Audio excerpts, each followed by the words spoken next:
बच्चों की नींद पूरी नहीं होती, इतना काम में सेवा में लोग लगे होते हैं। बैठे बैठे सो रहे थे। अभी मैं बाबूजी को भी देख रहा था, बाहर कुर्सी बैठे, उनकी मैं जब कथा करने आया उनके आगे से निकला, सो रहे, उनको पता नहीं चला, बैठे बैठे बाबूजी सो रहे। इतना सेवा में लगे कि नींद भी पूरी नहीं हो रही है। अब मैं अपनी कुटिया से नीचे 12 बजे उतरा, नीचे आया, देखा तो सो रही है सामने कृष्णा रंजनी भी, और 2 बच्चे हैं। मैं उठाना नहीं चाहता, मैं कमरे में आ गया, लेकिन वो सो रहा है बेचारा, क्योंकि इतनी सेवा दिन भर की, इतने लोगों को संभालना इतना आसान नहीं है, और इनका एक दिन का काम नहीं है। आप लोग तो एक दिन के लिए आते हैं, इनका तो रोज का काम है। कभी कोई आ रहा है, कोई जा रहा है, सेवा, फिर अपने नियम पूरे करने। आप लोगों को विश्वास नहीं, 3-3 बज जाते हैं इनको सोने में, अपने नियम करके सोते हैं। और लोग भी कैसे कैसे नमूने आते हैं हमारे पास, सबको झेलते हैं। एक दिन की छुट्टी नहीं मिलती, दिन रात लगे। अब आप देखो, कल रिकॉर्डिंग व्यवस्था पूरी की इन्होंने, बच्चों ने रिकॉर्डिंग की, और पूरा मैं कल प्रवचन जो मैंने कथा सुनाई, जो भी सुनाया, उसके साथ साथ जो मैंने सब बताया, यहाँ का उत्सव कैसे मनाया, साथ साथ अब भी इनके सामने कंप्यूटर रखा है, कोर्स भी कर रही हैं, उसमें मिक्स भी कर रही हैं। 1 मिनट की फुर्सत नहीं। इसलिए मेरी हाथ जोड़ के सबसे प्रार्थना, इनको डिस्टर्ब मत करो, अपराध मोल मत लो, और निष्काम भाव से मिलेगा नहीं दुनिया में, ढूंढने से भी कोई कामना नहीं। नौजवान युवा बच्चे, जिंदगी की कोई खुशी नहीं देखी नौजवान बच्चों ने। इस उम्र के लड़के लड़कियां क्या कर रहे हैं ये बताने की जरूरत नहीं है, और इन बच्चों का जीवन देखो। इसलिए इनको ज्यादा डिस्टर्ब मत करो। इनके पास ना सुखी होने का समय है, ना दुखी होने का समय। किसी की बात इनके कानों में जूं तक नहीं रेंगती। क्यों? क्योंकि इनके पास समय नहीं है, ना दुखी होने का समय है, ना सुखी होने का समय। कल सब इंजॉय कर रहे थे ना, और ये कर रहे थे इंजॉय, अपनी सेवा में लगे थे। इनके पास सचमुच जिंदगी हो तो ऐसी, जहां दुख भी दुखी ना कर पाए, सुख हंसा ना पाए, दुख रुला ना पाए। इनके पास समय नहीं है। आखिर बच्चे हैं, कई बार रूठना भी हो सकता है, लेकिन आज तक कोई रूठा नहीं। इनके पास रूठने का भी समय नहीं है। ऐसा पवित्र जीवन है। मैं तो कई बार कहता हूं कि, क्योंकि मैं और भी संतों से मिलता हूं, सब अपने परिकों की खुद बुराई कर जाते हैं, ठीक नहीं, बात नहीं मानते, ऐसे हैं, नालायक हैं, ये हैं, वो हैं। लेकिन मैंने आज तक अपने बच्चों की कभी कोई बुराई नहीं। करूं कैसे? नहीं, मैं है ही नहीं। ऐसे छांट छांट के ठाकुर जी ने मुझको हीरे दिए हैं सब।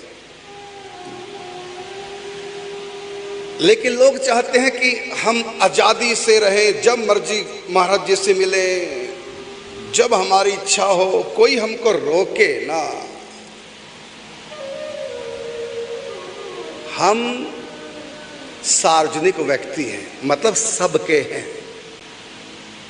एक व्यक्ति कहेगा मैं बड़ा नजदीक, मैं तो खास हूं, मैं मिल लूं। आपको लगता होगा ना खास, हमको तो सारे ही खास लगते हैं। आपको लगता हो कि मैं खास हूं, मुझको तो मिलने दे, ये आपका अभिमान है। यहां सारे खास हैं, सब भगवान के प्यारे, सब श्रद्धा लेकर आते हैं। चाहे कोई पहली बार मिले, चाहे कोई नया है, चाहे पुराना है, सब यहां खास है। अच्छा, मुझको भी नहीं मिलने देंगे, अब कैसे बताऊं? सब खास होते हैं। और फिर एक व्यक्ति को मिलने देंगे, फिर दूसरा नहीं देख रहा कि इनको तो मिलने दिया, मुझको तो नहीं दिया मिलने। तो इसलिए नियम सब के लिए बराबर है। तो इनको डिस्टर्ब मत करो। ये व्यवस्थापक है, ये पार्षद हैं भगवान के, संतों की सेवा में लगे। बड़े भाग्य से मिलती है संतों की सेवा, नहीं तो अपने परिवार को दुनिया पाल रही है, अपने परिवार की दुनिया सेवा कर रही है। अपने परिवार को तो कुत्ते बिल्ली भी पाल लेते हैं, हाथी घोड़ा 84 लाख योनि में सब अपने बच्चे पैदा करके सब पाल रहे हैं, ये कोई बड़ी बात नहीं। लेकिन जो दूसरों के लिए जिनका जीवन है, अपनी सारी खुशियों का गला घोंट करके जो यहाँ संतों के सेवा में आए, हमारे जगमोहन जी घर परिवार वाले हैं, बस सोने जाते हैं दिन भर। और अब नहीं, कई सालों से, जब ये प्लाट खरीदे गए तब से लेकर फिर कुटिया बनी और आज तक केवल सोने जाते हैं घर बस, और निष्काम भाव से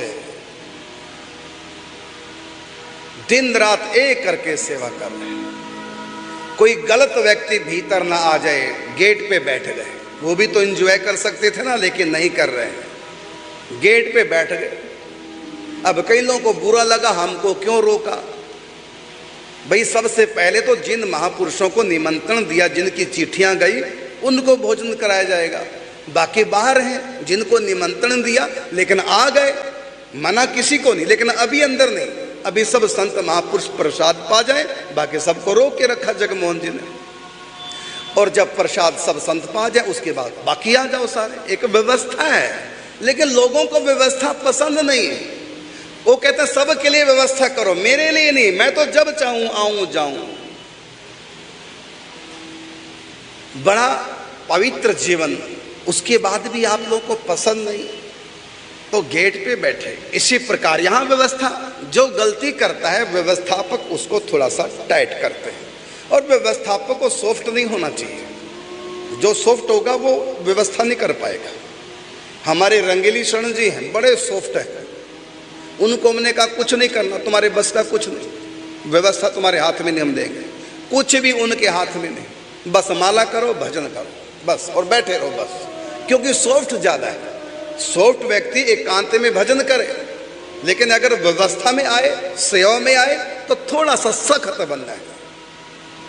पुलिस वाले कभी सॉफ्ट होंगे तो व्यवस्था बन पाएगी? पुलिस अगर सॉफ्ट होगी व्यवस्था बन पाएगी? पुलिस जितनी कट्टर होगी उतना ही लोग व्यवस्था में रहेंगे। व्यवस्था चाहे धार्मिक हो, चाहे सामाजिक हो, चाहे व्यक्तिगत हो, व्यवस्था में ढील नहीं, मजबूत व्यक्ति। हाँ, ये क्या सोचेगा, इसको रोक दिया, ये क्या सोचेगा, तो तुम एक के बारे में सोच करके हजारों को परेशान करोगे। थोड़ा सा सख्ताई, कई लोगों को सख्ताई पसंद है, किन को? जो अनुशासन में नहीं रहना चाहते, उनको सख्ताई बिल्कुल भी पसंद नहीं। तो जगमोहन जी का स्वभाव बिल्कुल ऐसा है जैसा होना चाहिए व्यवस्थापक का। इसलिए कोई उनकी थोड़ा भी मेरे पास बात आती है, मैं जगमोहन जी तक नहीं पहुंचाता, मुझको पता अपनी जगह सही है। और मैं शिकायत करने वालों से भी कहूंगा कि शिकायत जीवन से निकल जानी चाहिए। दोनों तरफ देखो, जो गलतियां हम करते हैं, यदि कोई डांटने वाला नहीं होगा तो गलती बढ़ेगी कि घटेगी? और बिना बात के कोई नहीं डांटता, कोई ना कोई बात होती है, भले वो छोटी हो चाहे बड़ी हो, अलग बात है। व्यवस्था पक्को थोड़ा सा सख्त होना चाहिए, और यदि थोड़े सख्ताई में कोई नहीं मानता तो थोड़ा ज्यादा सख्त हो जाए।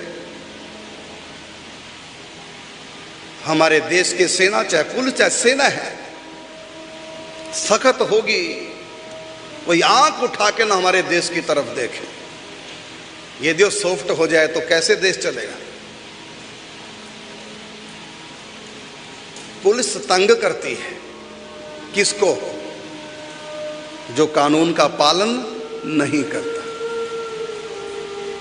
लोग तंग आ जाते हैं, लेकिन सच बात है वो कानून से तंग नहीं है, अपनी स्वभाव से तंग है। रोड के नियम बना रखे हैं, सब चले रोड पे, कौन मना करता है? अब तुमको कि हम रेड लाइट पार कर जाएं, हम जहां से मर्जी मोड़ लें, जो मर्जी स्पीड करें, ये नहीं चलेगा। उसके लिए पुलिस सख्ताई के साथ पेश आएगी। इसी प्रकार हर स्थान के कोई रूल रेगुलेशन होते हैं, और मैं शिकायत करने वालों से पूछता हूं, क्या आप रूल का पालन करते हैं? जो जो रूल बनाते हैं संस्थाएं, क्या उनका पालन हो रहा है? पहले अपनी शिकायत करो, और अपनी ही करनी चाहिए, किसी की नहीं। अपनी शिकायत अपने आप से करो, अपने गुरुओं से करो, भगवान से करो और उसमें सुधार करो, पवित्र जीवन जियो। फिर भक्ति आगे बढ़ती है। जो भी नियम हमारे बड़े दे दें, उन नियमों का पालन करना। डंडे के जोर से वो नियम पालन नहीं कराएंगे, अपने ऊपर अपने लिए यमराज बनो। इसी का नाम है संयम। स का मतलब सम्यक प्रकार से, यम का मतलब कंट्रोल।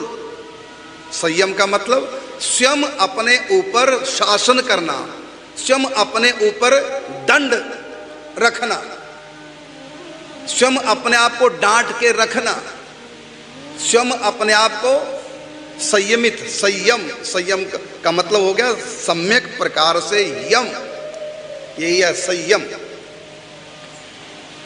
तो सब अपना अपना देखें। हम कभी कभी कानून को न तोड़ें, और जब कानून को कोई तोड़ता है तो वहां पर व्यवस्थापक होते हैं, वो टोकेंगे, रोकेंगे। मैं बहुत सॉफ्ट हूं, लेकिन मुझको सॉफ्ट व्यक्ति नहीं चाहिए, मुझको चाहिए थोड़ा सा सख्त व्यक्ति। क्यों सख्त चाहिए? क्योंकि मैं सॉफ्ट हूं।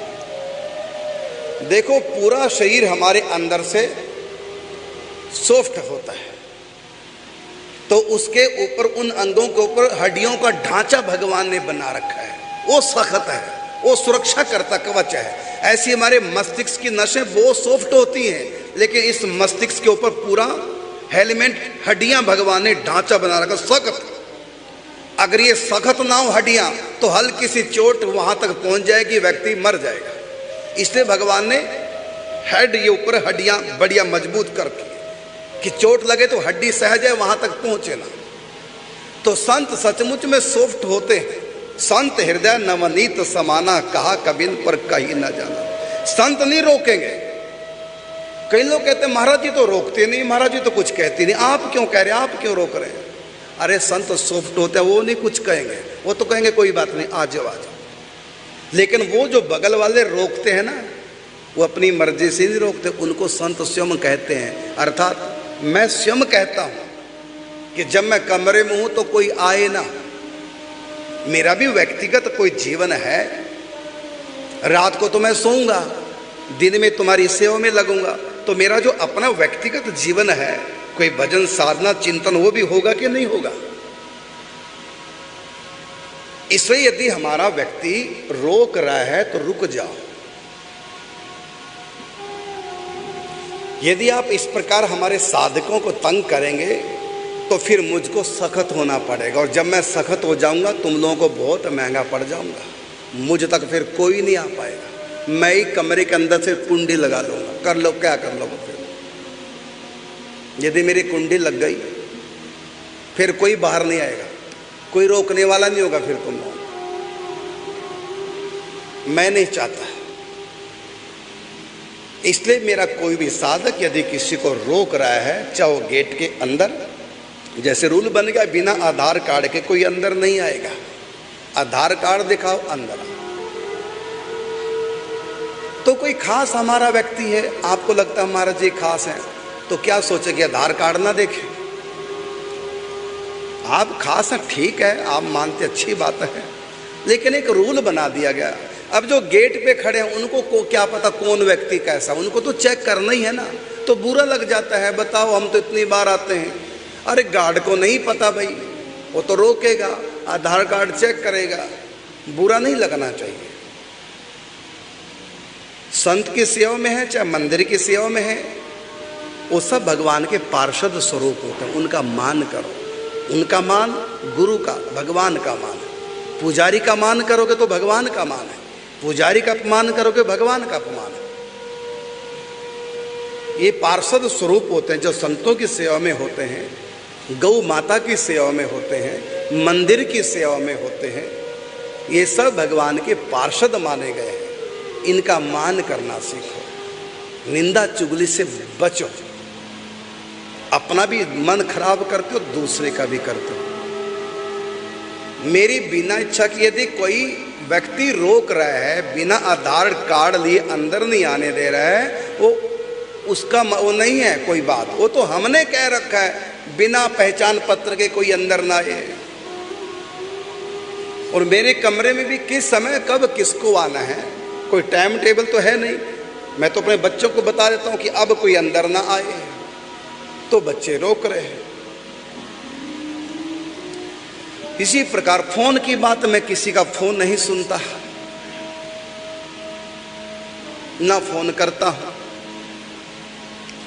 व्यवस्था के लिए मैंने फोन रखा, मेरे पास फोन है, लेकिन किसको करता हूं? जो व्यवस्थापक है।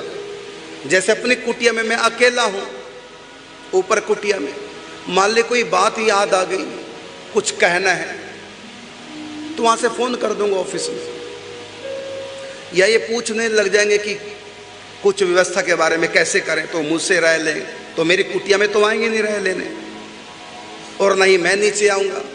ये लोग फोन कर देंगे, मैं बता दूंगा ठीक है ओके बस।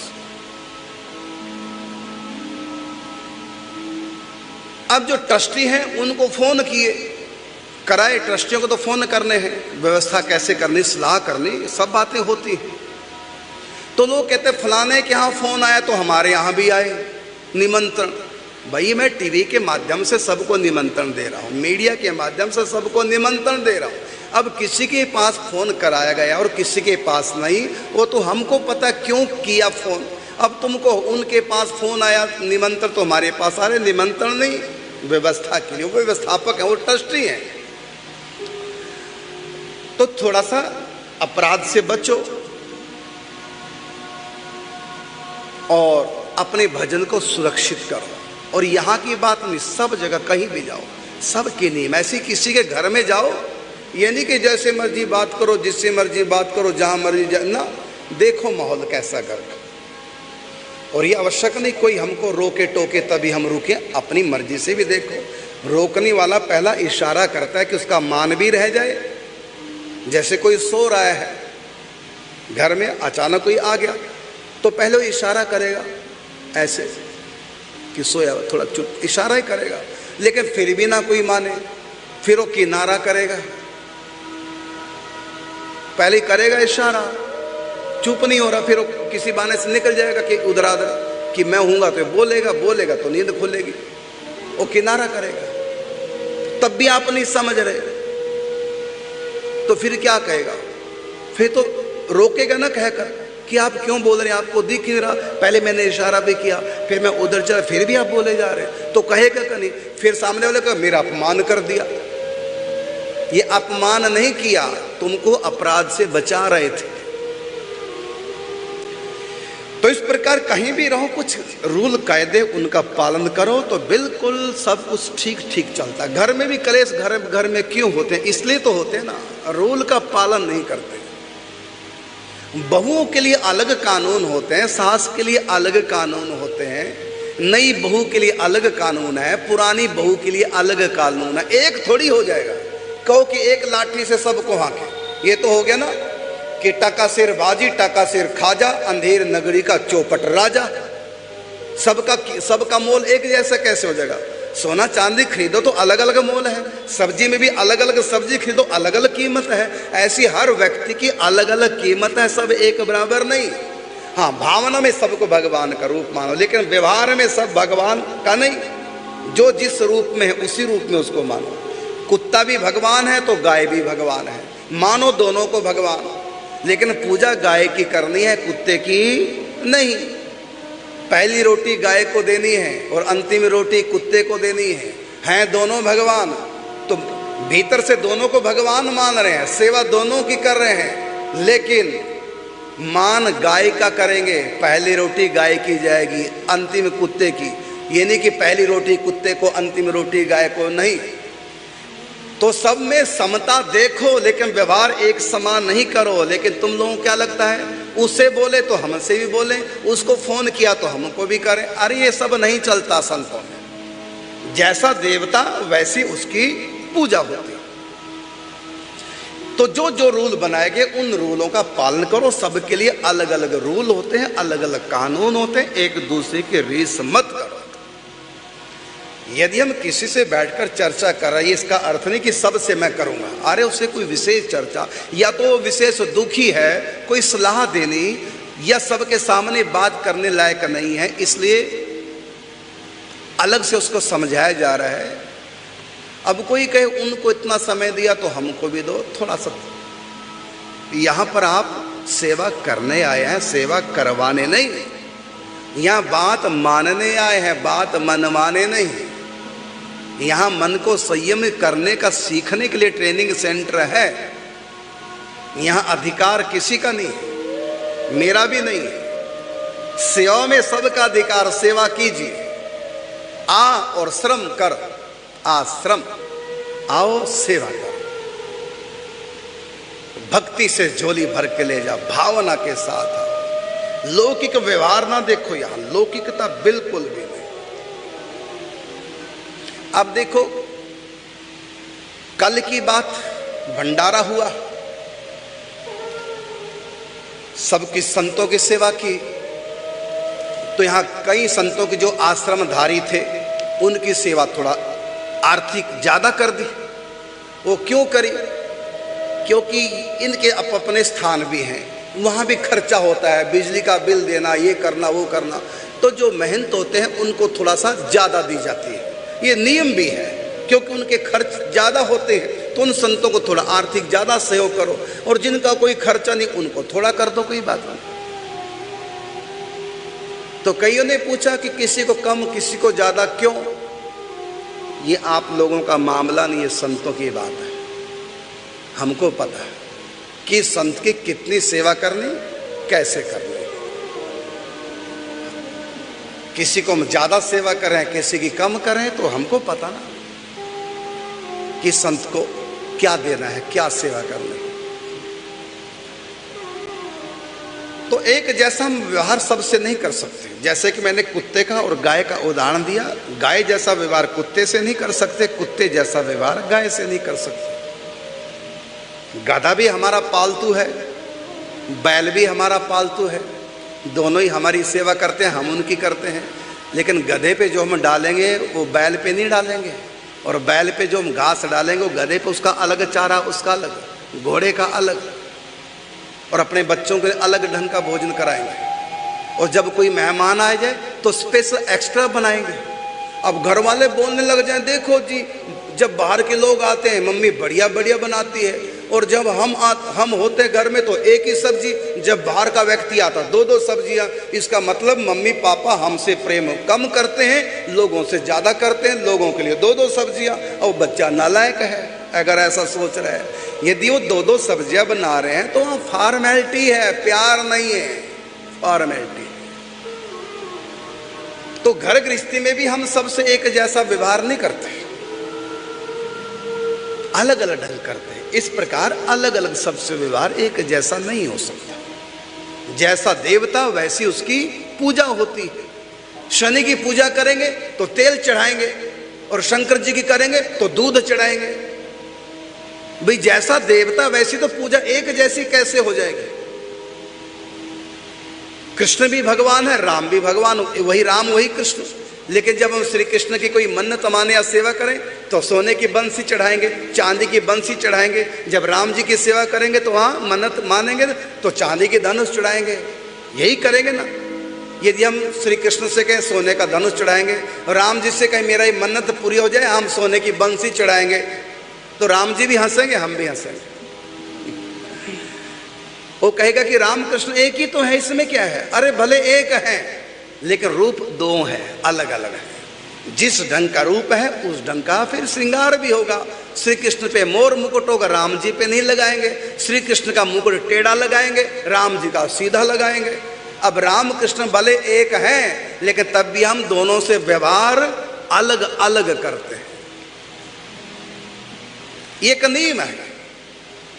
तो सबसे हम अलग अलग व्यवहार करते हैं, तो नकल ना करो, उसके साथ ऐसा हमारे साथ क्यों नहीं? आ रहे सीखो, अपराध ना लो, निंदा चुगली बिल्कुल बंद, और वकील मत बनो, किसी के वकील मत बनो। और किसी की बात हमको बिल्कुल ना सुनाओ। कौन क्या कह रहा है, कौन क्या कर रहा है, ना सहो। बस जिस लिए आए हो बस अपना संबंध भगवान से जोड़े रहो। समय बहुत कम है, हमसे भी कोई चर्चा ना करो, घर की भी ना करो, परिवार की ना करो। भजन सीख लो आए समय लगा करके। मौत सर पे खड़ी है, मृत्यु लोक में रह रहे हैं। 4 दिन के बाद सबको चले जाना है। 4 दिन की जिंदगी है, लोगों के साथ 4 दिन कैसे भी काट लो। मत करो शिकायत, जैसा भी मिला है हमको, परिवार, पति पत्नी, बेटा बेटी, मत करो शिकायतें आकर के, झेल लो जैसा भी है। दुनिया में अगर आए हैं जीना ही पड़ेगा, जीवन है अगर जहर तो पीना ही पड़ेगा। कर्मों का फल मान लो, प्रभु का खेल मान लो, सत्संग को अपने हृदय में बैठाओ, ध्यान भगवान पे रहे, गुरु गोविंद पर, साधना पर, भजन पर ध्यान रहे। सुखों की तरफ मत देखो, ना सुख की तरफ ध्यान रहे, ना दुख की तरफ ध्यान रहे। जैसे हमारे बच्चे, इनको कोई फुर्सत नहीं, इनके पास दुख आ जाए तो ये कहते हैं हमारे पास दुखी होने का समय नहीं, हमारे पास सेवाएं इतनी हैं। सुख आ जाए तो हमारे पास सुखी होने का समय नहीं, सेवाएं हमारे पास इतनी हैं। जगने से सोने तक सेवा सेवा सेवा, और कोई स्वार्थ नहीं। सब घर बार को छोड़कर बैठे हुए ऐसे पवित्र मेरे बच्चे, दिल के सच्चे। मुझको नहीं लगता कि किसी को इतने अच्छे मिले होंगे ऐसी व्यवस्था करने वाले, क्योंकि मैं तो कुछ नहीं करता। आप देख ही रहे होंगे, अपने कमरे में या मंच पे बैठ जाता हूँ, कभी कभी लोग आके बैठ जाते हैं, 2 शब्द सुना देता हूँ। बाकी ये जो आप जिस व्यवस्था में रह रहे हैं, ये व्यवस्था में मेरा कोई रोल ही नहीं है। ये सब बच्चों की व्यवस्था में आप लोग रह रहे हैं, इसलिए इनका धन्यवाद दो। इनको नमस्कार को प्रत्यक्ष में मत करो, क्योंकि इनको नमस्कार नहीं चाहिए।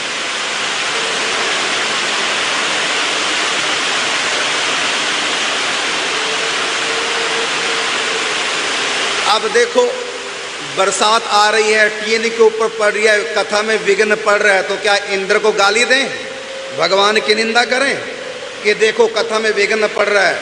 नहीं ना, ये प्रभु का विधान है। कथा में कितना बड़ा इस समय विघ्न पड़ रहा है, बरसात आ रही है, बूंद भले नहीं आ रही क्योंकि आप शेड के नीचे बैठे, लेकिन शेड के ऊपर जो बूंदें गिर रही हैं, कितना शोर हो रहा है। हुआ ना विघ्न? ये विघ्न किसने किया? बोलो जिसने किया, चाहे इंद्र को कह लो चाहे भगवान कह लो, जिसने विघ्न किया, क्या उसकी बुराई करें? क्या उनकी निंदा करें? क्या दुखी हो जाए? क्या सोच के हम निंदा नहीं कर रहे हैं इंद्र की या भगवान की? क्योंकि गलत कर ही नहीं रहे हैं, वो जो कर रहे हैं ठीक कर रहे हैं। समझो ना, प्रत्यक्ष उदाहरण देके बता रहा हूं। इसी प्रकार जैसे इस समय कथा में विघ्न पड़ा, लेकिन तब भी इंद्र देवता है, तब भी भगवान पूजनीय है। ये भगवान का विधान, जो कुछ हो रहा है भले के लिए हो रहा है। अब इस बरसात से कितने किसान प्रसन्न हैं। अब भगवान हमको देखें, गिने चुने जो 150-200 बैठे यहाँ पर, इन लोगों को देखें जो हजारों लाखों किसानों को देखें। इसलिए जो भी भगवान करते हैं, अब चाहे इंद्र के माध्यम से विघ्न आया कथा में, चाहे किसी और के माध्यम से, मेरे प्रभु का विधान है, मूड ऑफ मत करो, प्रसन्न रहो, भक्त बनो। भक्ति करना अलग होता है, भक्त बनना अलग बात है। बंदूक तो कोई भी उठा लेगा, हर व्यक्ति बंदूक को उठा सकता है और हर व्यक्ति घोड़ा भी दबा सकता है, लेकिन निशानेबाज हर व्यक्ति नहीं होता। माला तो कोई भी उठा लेगा, भक्ति तो कोई भी कर लेगा, लेकिन हर व्यक्ति भक्त नहीं होता। बंदूक उठाने वाला निशानेबाज नहीं हो सकता, वो तो कोई कोई होता है। बंदूक कोई भी उठा लेगा, लेकिन निशानेबाज सब नहीं हो सकते। तो तो बंदूक उठाने का उसी को लाभ मिलेगा जो निशानेबाज है। इसी प्रकार माला तो सब उठा रहे हैं, पूजा पाठ तो सब कर रहे हैं, लेकिन निशाने पर तीर सबका नहीं लगता। गीता में कहा मनुष्यानाम सहस्रेषु, हजारों ने बंदूक उठाई लेकिन वो हजारों में निशानेबाज केवल एक होगा। गीता कहती है, भगवान कहते हैं हजारों में कोई एक मुझ तक पहुंचता है। चलने वाले मेरी तरफ हजारों, लेकिन पहुंचने वाला हजारों में कोई एक। अब जो नहीं पहुंचे उनमें कोई ना कोई गलती है कि नहीं है। यदि हम उनकी गलतियों की चर्चा करेंगे तो भगवान हम पर नाराज हो जाएंगे, क्योंकि चल तो सब भगवान की तरफ रहे ना, चल तो सब भगवान की तरफ ही रहे, भले नहीं पहुंचे अगले जन्म में सही, उससे अगले जन्म में सही, चल तो रहे ना भगवान की तरफ। पहुंचेगा कोई एक इस जन्म, हजारों में से कोई एक पहुंचेगा, लेकिन जो 999 बचे वो भी भगवान के भक्त हैं, उनका भी तिरस्कार मत कीजिए। वो भी भविष्य के पूर्ण भक्त हैं, क्योंकि भगवान की तरफ चल रहे हैं। ठीक है, कमियां हैं, इसलिए भगवान तो नहीं मिलेंगे इस जन्म में, मंजिल पे तो पहुंचेंगे नहीं, लेकिन फिर दोबारा से मनुष्य बनकर आएंगे, फिर उनको सत्संग दिया जाएगा, फिर 4 कदम आगे बढ़ेंगे। नहीं पहुंचे फिर तीसरी बार जन्म होगा। अंत में तो जो चल दिए एक बार इस रास्ते पर, अंत में तो उनको भगवान मिलेंगे ही मिलेंगे, आज मिले चाहे 10 जन्म के बाद। इसलिए जो अधूरे भक्त हैं, जिन्होंने माला उठा ली, इतने से भगवान तो नहीं मिलने वाले, लेकिन उठाई तो है ना, वो सब सम्मानीय है, इसलिए उनका निरादर नहीं करना है, सबका मान करना है। निंदा चुगली किसी से किसी की नहीं। मैंने पहले भी कई बार कहा, किसी के पास जाओ आओ लेकिन निंदा नहीं। अपराध लगता है, दोष लगता है। जो किसी की कमी है उसी को कह दो प्रेम के साथ, वो भी सद्भावना प्रेम के साथ कह दो, प्रेम के साथ। पीठ पीछे किसी की बुराई नहीं। अपराध अपराध अपराध, मेरे पास तो कम से कम मत करो। और डांटी मिलेगी मेरे पास कोई किसी की बुराई करेगा, हाँ प्रेम के साथ उसी को कहो। पीठ पीछे क्यों? सामने तो बड़े चिकने चुपड़े लोग बन जाते हैं, गले लगेंगे, प्रेम करेंगे, और पीठ पीछे क्या क्या करेंगे। गलती है सबसे होगी, यहां कोई भगवान नहीं है जो गलती नहीं करेगा, परमात्मा है जो गलती नहीं करते। हर जीव से गलतियां होंगी, तो हमारा धर्म बनता है गलती कहें, लेकिन किसी की गलती कहने का केवल उसको अधिकार है जो अपनी गलती सुन भी सकता है। अपनी गलती को सुनना यदि आपको पसंद है तभी दूसरे की गलती उससे कहो,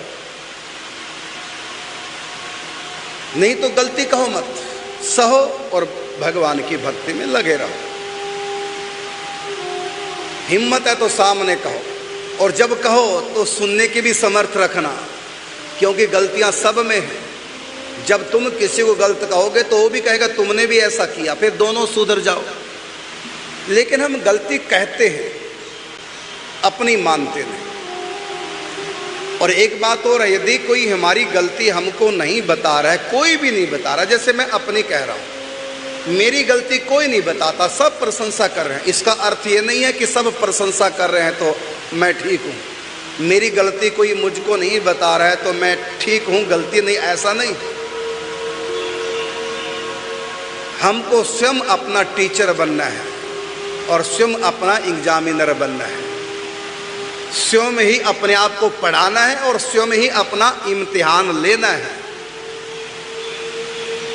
जब तक हम स्वयं अपने आप को स्वयं नहीं पढ़ाएंगे तब तो कोई दूसरा हमको पढ़ा नहीं सकता।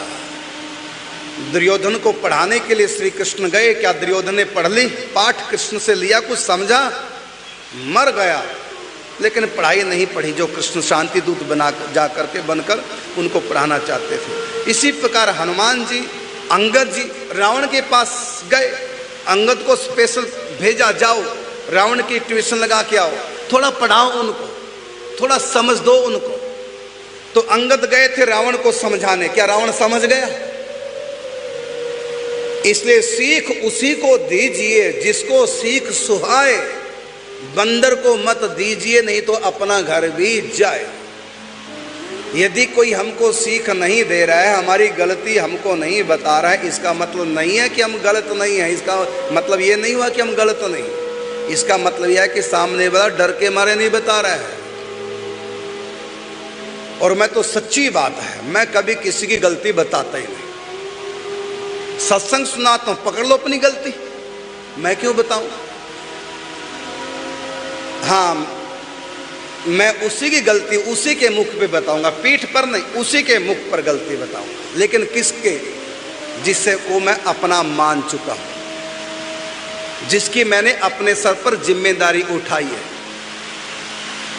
जिसको मैंने अपनाया है, जिसको मैंने दिल से चाहा है। उसकी तो इतनी सी भी गलती होगी, बुरी तरह से फटकार पड़ेगी। और एक बात और सुनो मेरे स्वभाव की, यदि कोई मेरी बताई बात का बुरा लग जाए कि महाराज जी ने डांट दिया, जिंदगी में दोबारा उसको मैं कभी डांट ही नहीं सकता।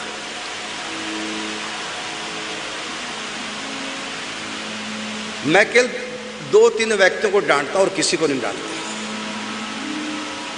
जितनी मर्जी तुम अपराध कर लो, हाँ एक बार तो डांट सकता हूं कृपा करके, एक बार डांटूंगा। यदि खा ली फिर बार बार डांटूंगा, यदि नहीं खाई उसके बाद कभी डांटूंगा ही नहीं। ये समझ लो जिसको मैंने डांटना बंद कर दिया उसकी किस्मत फूट गई, उसको मैंने त्याग दिया, मैंने गारंटी हटा दी, चल दोबारा जन्म ले, अगले जन्म में सोचना।